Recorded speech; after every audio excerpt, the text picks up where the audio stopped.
Brace yourself. Get a blast up anytime now. Collect yourself. Things will never be the same in a sad, sad world.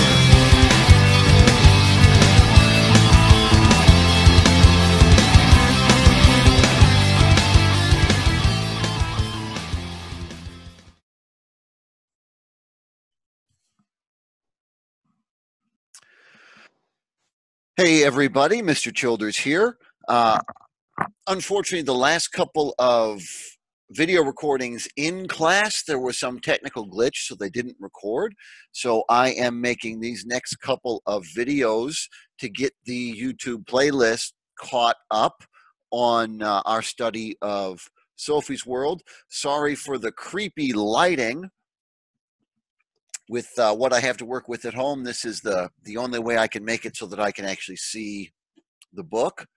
And also, sorry, you might be happy that the lighting's not great, because this will be the longest time any of you have had to look at my face without being covered up with a mask.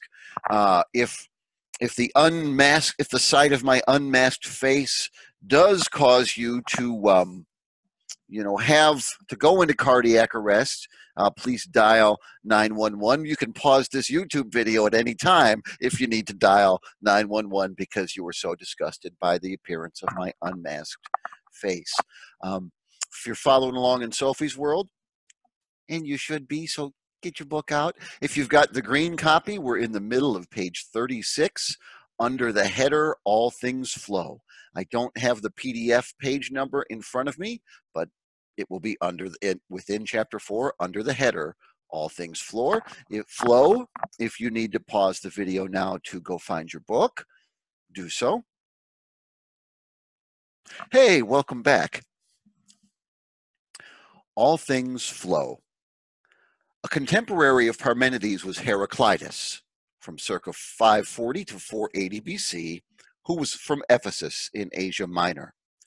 He thought that constant change, or flow, was in fact the most basic characteristic of nature. We could perhaps say that Heraclitus had more faith in what he could perceive than Parmenides did. Everything flows, said Heraclitus. Everything is in constant flux and movement. Nothing is abiding. Therefore, we cannot step into the same river twice. When I step into the river for the second time, neither I nor the river are the same. Heraclitus pointed out that the world is characterized by opposites. If we were never ill, we would not know what it is to be well. If we never knew hunger, we would take no pleasure in being full. If there were never any war, we could not appreciate peace. And if there were no winter, we could never see the spring. It's kind of like that in Florida, isn't it? There's no winter, so spring, who cares? Both good and bad have their inevitable place in the order of things, Heraclitus believed. Without this constant interplay of opposites, the world would cease to exist. God is day and night, winter and summer, war and peace, hunger and satiety. Satiety, that's being satisfied. If someone's unsatiable, they can't be satisfied. So satiety is satisfaction, the opposite of hunger. He used the term God, but he was clearly not referring to the gods of the mythology. To Heraclitus, God, or the deity, was something that embraced the whole world. Indeed, God can be seen most clearly in the constant transformations and contrasts of nature. Instead of the term God, Heraclitus often used the Greek word logos, meaning reason. Although we humans do not always think alike or have the same degree of reason, Heraclitus believed that there must be a kind of universal reason guiding everything that happens in nature. This universal reason or universal law is something common to us all, something that everybody is guided by. And yet most people live by their individual reason, thought Heraclitus. In general, he despised his fellow beings. The opinions of most people, he said, are like the playthings of infants. So in the midst of all nature's constant flux and opposites, Heraclitus saw a unity or a oneness. This something which was the source of everything, he called God, or Logos. So let's take a look at the details of Heraclitus, our latest philosopher. All right. So here he is, Heraclitus, who lived from 540 to 480 BC, or from about 540, in the town of Ephesus. Ephesus is in Asia Minor, the place we today call Turkey, though it is a Greek colony. Remember, the Greeks are not limited to just what we consider Greece now, but they spread out. They're colonizing at this time. Heraclitus, like all the pre-Socratics, is trying to figure out, A, what is the basic constituent substance? In other words, what is everything made of? And then how do we explain change? So whatever the basic substance is, whatever the Play-Doh is that makes up reality, what causes sometimes that Play-Doh to turn into a horse, and sometimes that Play-Doh to turn into a car, and sometimes that Play-Doh to turn into, a 41-year-old philosophy teacher with bad lighting in his YouTube videos. So how do we explain change? Parmenides, last class, Parmenides said there's no such thing as change. Easy. I can explain it. It doesn't exist. This whole world you experience doesn't really exist. It's an illusion. There's no such thing as change. Heraclitus is like, dude, no, just look around you. Just look around you. Just look at your hand. Open it, close it, open it, close it. You've just watched it change. So of course there's change. In fact, for Heraclitus, there is only change. Only change. So his ideas and Parmenides' ideas are exact opposites. Parmenides, no such thing as change. Heraclitus, only change. Heraclitus also says the world is characterized by opposites, good and evil, light and dark, white and black, hot and cold, and you need both. The opposites are constantly not so much in a struggle as in a dance. The reality is a dance of opposites, where that constant dance is required, or else reality wouldn't exist. If you didn't have the evil, you couldn't have the good, says Heraclitus. If you didn't have the dark, you couldn't have the light. If you didn't have the stinky, you couldn't have the fresh smelling, or whatever opposites you want to do. If you've ever seen this symbol before, this symbol is called the Yin Yang. It's a sacred symbol of the Taoist religion and philosophy, which is a Chinese religious tradition founded by a sage named Lao Tzu. We don't have the exact time when Lao Tzu lived. It could be anywhere between the 600s and 400s BC. But roughly, he lived in China, roughly the same time our pre-Socratics are operating in Greece. And even though there's no evidence that they ever talked to one another, or knew about each other, because you're not communicating from Greece to China very easily in the 400s BC, Lao Tzu and Taoism come up with a very similar idea as Heraclitus has. In the Yin Yang, you see the dance between opposites, and how there is a little bit of the opposite in each side.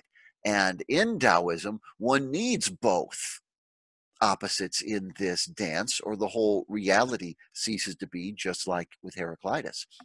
If you're a Star Wars fan, it's a lot like the Taoist vision of reality, and Heraclitus' vision of reality is a lot like the Force, the light side and the dark side. And when you lean too far in one direction or the other, what happens? Well, what was the prophecy of Anakin Skywalker? He'd be the one who brings balance to the Force. It's not a coincidence, by the way. One of the inspirations that George Lucas used when he created the Force in Star Wars was the philosopher Heraclitus. Heraclitus says that God is everything. God is everything. And that's a concept we call pantheism. Pantheism. For Heraclitus, one shouldn't consider God as somewhere up there outside of the universe, looking down on the universe, sometimes interacting with it, and sometimes just watching or whatever. For Heraclitus, God and the universe are completely united, completely one, so that God is everything. That's called pantheism. Theos, the root of theism, theos, is the Greek word for God. Pan, that Greek prefix, means through. The way we're in a pandemic right now, where's that word come from? Demos is the Greek word for people, and pan, through. So this is a disease that's running rough through all the people, and so we call it a pandemic. Excuse me. That God is best looked for running through all things in the universe, we call pantheism. There are other forms of theism. So atheism would be the idea that there's no God. Monotheism, that there's one God. Polytheism, that there are many gods. And then one that breaks the pattern, word animism, which means that there are tiny gods or spirits inside everything. But the notion that God is everything, identical with the universe, is pantheism. Heraclitus' most influential idea is this concept of the logos, L-O-G-O-S, at least in our Latin letters that we use, logos. Heraclitus says that the ultimate reality in the universe is mind, that there is a universal divine mind. And logos, the word means reason or word or law or some combination of all three. And that the mind of the universe is the source of everything. We're able to think, to reason, to use logic. Notice how logic sounds like logos. That's on purpose, because our minds are participating in this great mind of the whole universe, which is called the logos. Right? This idea of a universal mind called logos is going to live on after Heraclitus. Is going to live on for 500 years. More philosophers will come, and they will talk about Heraclitus' strange concept that the universe has a mind, and that that's what the ultimate reality is. And they'll all put their own individual spin on that idea. And it will float around sort of in the intellectual atmosphere until 500 years later, there's going to be a new religious movement in the Roman Empire. And that new religion is going to grab on to Heraclitus' idea when they're trying to understand the identity of their own founder. So that religion is Christianity. And in the early decades of Christianity, 500 years after Heraclitus, one of the things early leaders in the church were trying to figure out is exactly who they wanted to understand Jesus to be. And then one of those leaders in one of the early sacred documents of Christianity, the Gospel of John, said, you know what? I've got it. That guy who was walking around and teaching our earliest members a few decades ago, yeah, he was the Logos. Not only was the Logos real, but I knew a guy who walked around with him, because Christianity is going to say that Heraclitus's Logos, his universal divine mind, actually became a person, and that person was Jesus. That's a fundamental teaching of Christianity. The Gospel of John opens with these words: in the beginning was the Logos, and the Logos was with God, and the Logos was God, and the Logos became flesh and dwelt among us as this man. Right? So, yeah, Heraclitus ideas, love them, hate them, neutral, whatever, Heraclitus ideas are going to be a huge influence on Western civilization. Okay, let me take a sip of water and we'll go back into the text.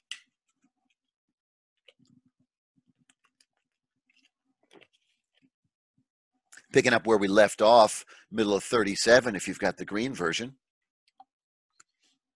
4 basic elements.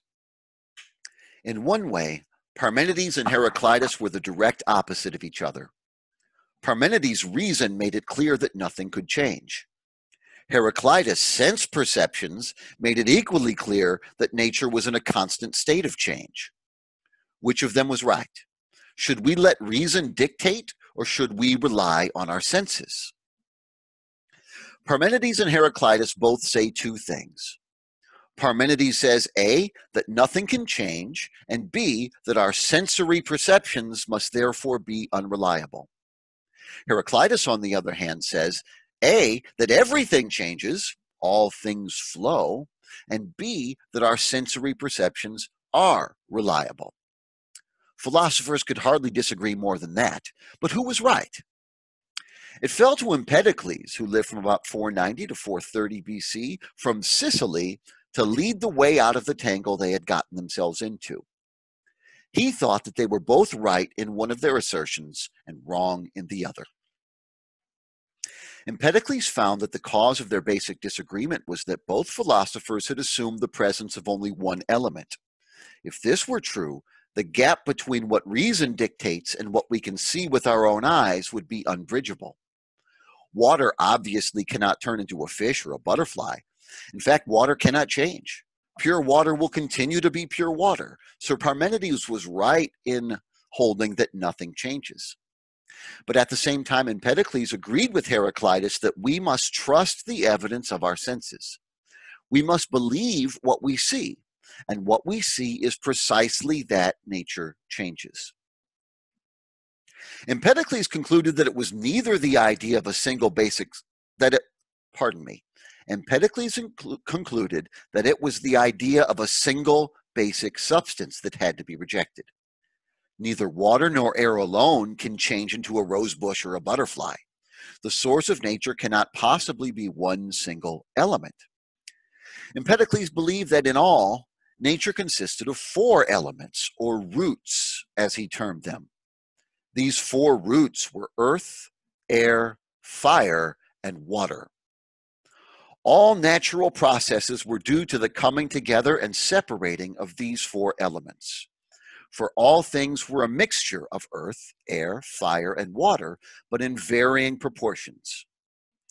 When a flower or an animal dies, he said, the four elements separate again. We can register these changes with the naked eye. I can't see anything with the naked eye, but if your eyeballs work, you can register these changes with the naked eye. But earth and air, fire and water remain everlasting, untouched by the compounds of which they are part. So it is not correct to say that everything changes. Basically, nothing changes. What happens is that the four elements are combined and separated, only to be combined again. We can make a comparison to painting. If a painter only has one color, red for instance, he cannot paint green trees. But if he has yellow, red, blue, and black, he can paint in hundreds of different colors because he can mix them in varying proportions. An example from the kitchen illustrates the same thing. If I have only flour, I have to be a wizard to bake a cake. But if I have eggs, flour, milk, and sugar, then I can make any number of different cakes. It was not purely by chance that Empedocles chose earth, air, fire, and water as nature's roots. Other philosophers before him had tried to show that the primordial substance, primordial means super duper duper old, and the first. So the first substance had to be either water, air, or fire. Thales and Anaxagoras had pointed out that both water and air were essential elements in the physical world. The Greeks believed that fire was also essential. They observed, for example, the importance of the sun to all living things, and they also knew that both animals and humans have body heat. Empedocles might have watched a piece of wood burning. Something disintegrates. We hear it crackle and sputter. That is water. Something goes up in smoke. That is air. The fire we can see. Something also remains when the fire is extinguished. That is the ashes, or earth. After Empedocles' clarification of nature's transformations as the combination and dissolution of the four roots, something still remained to be explained. What makes these elements combine so that new life can occur? And what makes the mixture of, say, a flower dissolve again? Empedocles believed that there were two different forces at work in nature. He called them love and strife. Love binds things together, strife separates them. He distinguishes between substance and force. This is worth noting. Even today, scientists distinguish between elements and natural forces. Modern science holds that all natural processes can be explained as the interaction between different elements and various natural forces. Empedocles also raised the question of what happens when we perceive something. How can I see a flower, for example? What is it that happens? Have you ever thought about it, Sophie? Empedocles believed that the eyes consist of earth, air, fire, and water, just like everything else in nature. So the earth in my eye perceives what is of the earth in my surroundings. The air perceives what is of the air. The fire perceives what is of fire, and the water what is of water. Had my eyes lacked any of the four substances, I would not have seen all of nature. Let's check out our details of Empedocles. That's not Empedocles. That is. Here's Empedocles, lived from about 490 to 430 BC in Sicily, today part of Italy, then a Greek colony. Empedocles says that nature is composed of four elements or roots: earth, air, fire, water. You've heard that before, I'm sure. You probably know that before modern times, now we know that there are many different elements, the basic building blocks of reality, these elements. It used to be believed that there were four: earth, air, fire, and water. I'm sure you've heard that. Now you know where the idea comes from. In one sense, he's totally wrong. He's totally wrong about what, or nearly totally wrong. Earth, that's a compound, not an element. Air, unless you want to grade on a curve and say oxygen, then that is an element. Fire, water, those aren't elements. But we've got to remember Empedocles, look, he's operating nearly 2,500 years ago, long before anyone had ever looked into a microscope. So using his reason, he may be wrong about what the elements are. But here is a man who figured out that there had to be elements for the first time in the known history of humanity. So this is so even though we have outgrown some of his particulars, it's a very impressive work from this natural philosopher. His next idea seems very strange to us today, although it's pretty cool. He says there's two forces of nature. We think forces of nature today, we think of things like magnetism or gravity or the strong nuclear force, weak nuclear force.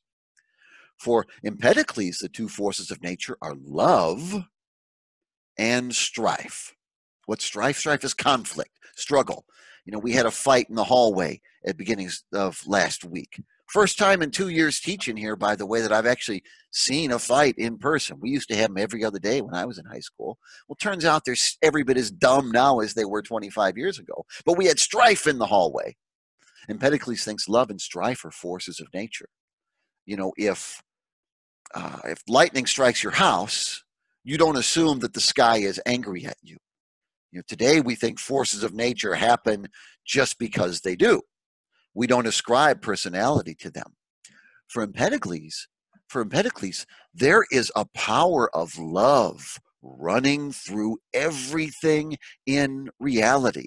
And it is that love that gathers up the elements and brings them together and combines them in different ways and shapes them, will shape some of them into a you and some of them into a me and some of them into a dog and some of them into, you know, the turds that come out of that dog's butt. So it's love is the force that that brings things together and shapes all the beings that exist out of the elements. And strife is the force that rips them apart. But love is always pushing back against strife and always trying to gather elements back together and rebuild. So love is a very real, powerful force in reality.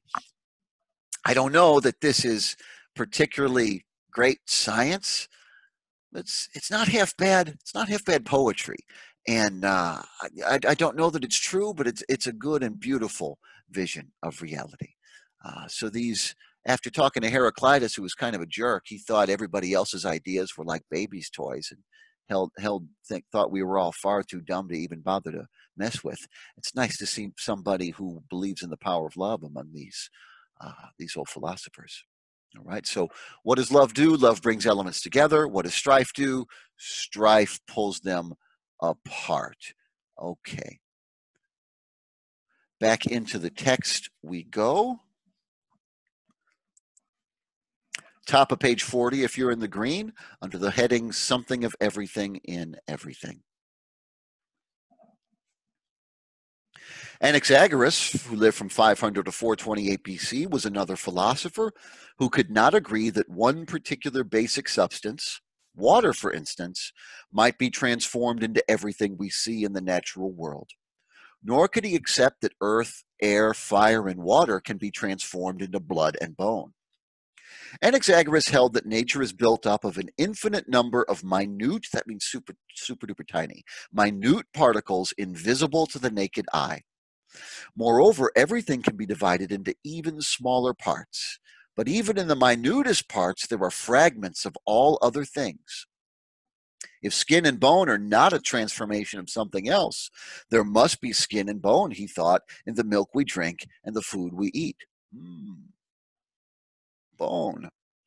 A couple of present-day examples can perhaps illustrate Anaxagoras' line of thinking. Modern laser technology can produce a so-called hologram. If one of these holograms depicts a car, for example, and the hologram is fragmented, we will see a picture of the whole car, even though we only have the part of the hologram that showed the bumper. That is because the whole subject is present in every tiny part. In a sense, our bodies are built up in the same way. If I loosen a skin cell from my finger, the nucleus will contain not only the characteristics of my skin, the same cell will also reveal what kind of eyes I have, the color of my hair, the number and type of my fingers, and so on. Every cell of the human body carries a blueprint of the way all the other cells are constructed. So there is something of everything in every single cell. The whole exists in each tiny part. Anaxagoras called these minuscule particles, really dinky, really small, minuscule particles which have something of everything in them, seeds. Remember that Empedocles thought it was love that joined the elements together in whole bodies. Anaxagoras also mentioned order as a kind of force, creating animals and humans, flowers and trees. He called this force mind or intelligence. Nous, N-O-U-S, at least in our Latin letters, N-O-U-S, a Greek word meaning mind or intelligence, nous. Anaxagoras, and with nous, notice so Anaxagoras is saying there's a force of order. What brings order to the chaos of reality is this universal mind or this nous. Well, he's talking about a universal mind like Heraclitus was. He's not using the word logos like Heraclitus did, but he's talking about the same basic concept. Anaxagoras is also interesting because he was the first philosopher we hear of in Athens. He was from Asia Minor, but he moved to Athens at the age of 40. He was later accused of atheism and was ultimately forced to leave the city. Among other things, he said that the sun was not a god but a red-hot stone, bigger than the entire Peloponnesian Peninsula. Anaxagoras was generally very interested in astronomy. He believed that all heavenly bodies were made of the same substance as Earth. He reached this conclusion after studying a meteorite. This gave him the idea that there could be human life on other planets. He also pointed out that the moon has no light of its own. Its light comes from Earth, he said. He thought up an explanation for solar eclipses as well. Let's quickly get the details. Where's my mouse? For Anaxagoras. Here he is, all his glory. Anaxagoras lived from 500 to 428 BC. He wasn't originally from Athens, but he did operate in Athens, the Greek city. He's the first known philosopher to operate in Athens. Athens will go on in later generations to become philosophy central for Greece and really for the world. The big three ancient Greek philosophers who were coming a little later, Socrates, Plato, Aristotle, they all operate out of Athens, and both Plato and Aristotle will open up their own schools in Athens. Anaxagoras says that nature is made of infinite seeds and that fragments of everything are in everything else. In other words, the whole is present in every part. So you break off even the tiniest part of anything, and somehow the whole universe is present, even in that small part or that seed. That's what the examples would be. Honest with you, I've been reading this book for 13 years. I never have really understood what he's trying to say with the hologram example, but the example with the skin cell, and he doesn't say DNA, but he's talking about DNA, how there's a code for all of you that can be found in every one of your cells. Take a cell from your pinky toe, and it's got the genetic code that can explain how to create your brain, all right, and everything else in you. And Anaxagoras says the whole world works like that. These seeds are kind of like the DNA of all things. And then there's a force of order called nous, meaning mind or intelligence. Different term, same concept as Heraclitus, logos. Let's finish the text now. P.S. Thank you for your attention, Sophie. It is not unlikely that you will need to read this chapter 2 or 3 times before you understand it all. You guys feel that way too? And you're not gonna, but you feel like you would have to if you even wanted to understand it. But understanding will always require some effort. You probably wouldn't admire a friend who was good at everything if it cost her no effort. The best solution to the question of basic substance and the transformations in nature must wait until tomorrow when you will meet Democritus. I'll say no more. I will, though. Sophie sat in the den looking out into the garden through a little hole in the dense thicket. She had to try and sort out her thoughts after all she had read. It was as clear as daylight that plain water could never turn into anything other than ice or steam. Water couldn't even turn into a watermelon because even watermelons consisted of more than just water. But she was only sure of that because that's what she had learned. Would she be absolutely certain, for example, that ice was only water if that wasn't what she had learned? At least she would have to have studied very closely how water froze to ice and melted again. Sophie tried once again to use her own common sense and not to think about what she had learned from others. Parmenides had refused to accept the idea of change in any form, and the more she thought about it, the more she was convinced that, in a way, he had been right.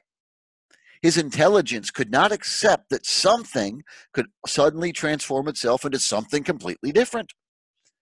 It must have taken quite a bit of courage to come right out and say it, because it meant denying all the natural changes that people could see for themselves. Lots of people must have laughed at him. And Empedocles must have been pretty smart too when he proved that the world had to consist of more than one single substance. That made all the transformations of nature possible without anything actually changing. The old Greek philosopher had found that out just by reasoning. Of course he had studied nature, but he didn't have the equipment to do chemical analysis the way scientists do nowadays.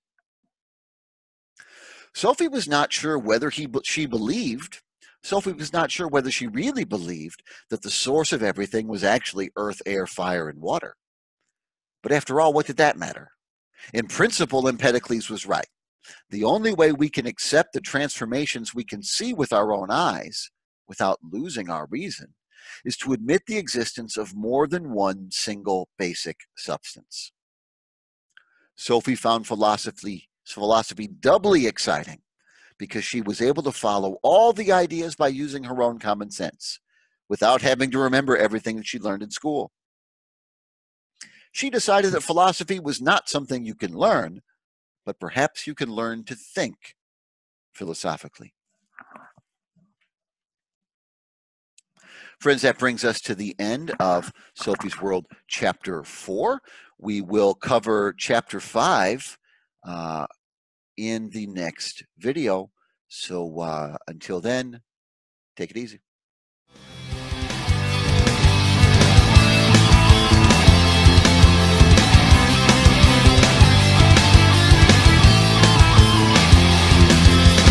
Walk around a lot a bit, trying to make the pieces fit to a puzzle with a million in bits and pieces. When I'm feeling fine is when I discover that I'm afraid to blow my cover, and there's something very wrong with this. So slip back in your hole, or get back in your cave. If I'm going down, I'm taking someone with me.